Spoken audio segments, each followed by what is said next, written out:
गणेश जी की विस्तृत कथा, बुद्धि, धैर्य और भक्ति का प्रतीक। प्राचीन काल की बात है, कैलाश पर्वत पर भगवान शिव और देवी पार्वती का निवास था। एक दिन देवी पार्वती ने स्नान करने का निर्णय लिया। उस समय भगवान शिव कहीं बाहर गए हुए थे और पार्वती जी ने सोचा कि उन्हें स्नान करते समय कोई बाधा न दे। इसलिए उन्होंने अपनी शक्ति का प्रयोग करके अपने शरीर के मैल से एक बालक की रचना की। उस बालक को उन्होंने जीवन दिया और कहा, तुम मेरे पुत्र हो और जब तक मैं स्नान कर रही हूँ तुम मेरे द्वार पर पहरा दोगे। किसी को भी अंदर आने मत देना। वह बालक अत्यंत सुंदर और बलशाली था।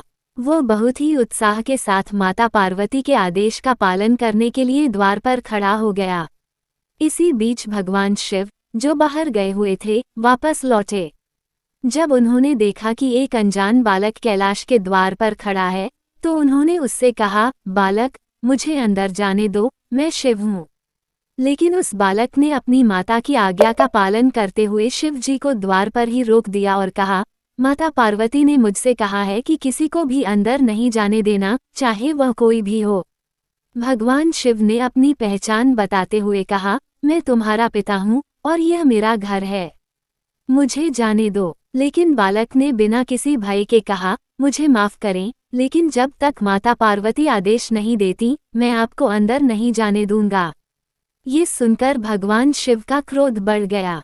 उन्होंने अपने गणों को आदेश दिया कि वे इस बालक को हटा दें ताकि वे अंदर प्रवेश कर सकें। लेकिन गणेश जी ने सभी गणों को पराजित कर दिया। गणेश के साहस और शक्ति को देखकर शिव जी क्रोधित हो गए। अपने क्रोध के वशीभूत होकर उन्होंने त्रिशूल उठाया और गणेश का सिर धड़ से अलग कर दिया। जब पार्वती ने ये देखा तो वे अत्यंत दुखी और क्रोधित हो गईं। उन्होंने शिव जी से कहा, आपने मेरे पुत्र का वध कर दिया।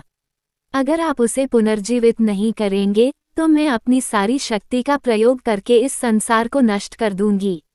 शिव जी को अपनी गलती का एहसास हुआ। वे देवी पार्वती को शांत करने के लिए बोले, मैं तुम्हारे पुत्र को पुनर्जीवित करूंगा। शिव जी ने तुरंत अपने गणों को आदेश दिया कि वे पृथ्वी पर जाएं और किसी जीवित प्राणी का सिर लेकर आएं। साथ ही उन्होंने ये भी कहा कि सबसे पहले जो प्राणी उन्हें मिले उसी का सिर लाया जाए। गण धरती पर गए और सबसे पहले उन्हें एक हाथी का बच्चा मिला। वे उसका सिर लेकर वापस कैलाश पहुंचे।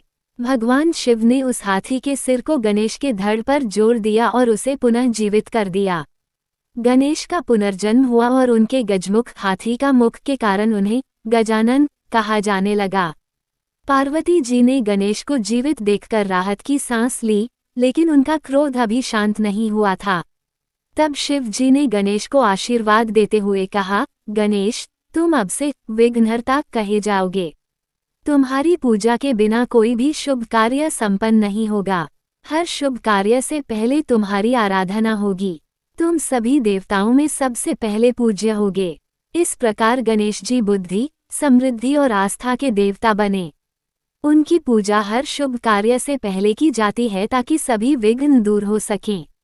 गणेश जी की यह कथा केवल उनके जन्म की कहानी नहीं है, बल्कि इसमें गहरे नैतिक और आध्यात्मिक संदेश छिपे हैं। ये कहानी सिखाती है कि भक्ति, कर्तव्य पालन और अनुशासन जीवन के सर्वोच्च सिद्धांत हैं। साथ ही ये भी दिखाती है कि अहंकार और क्रोध से कभी कुछ अच्छा नहीं होता।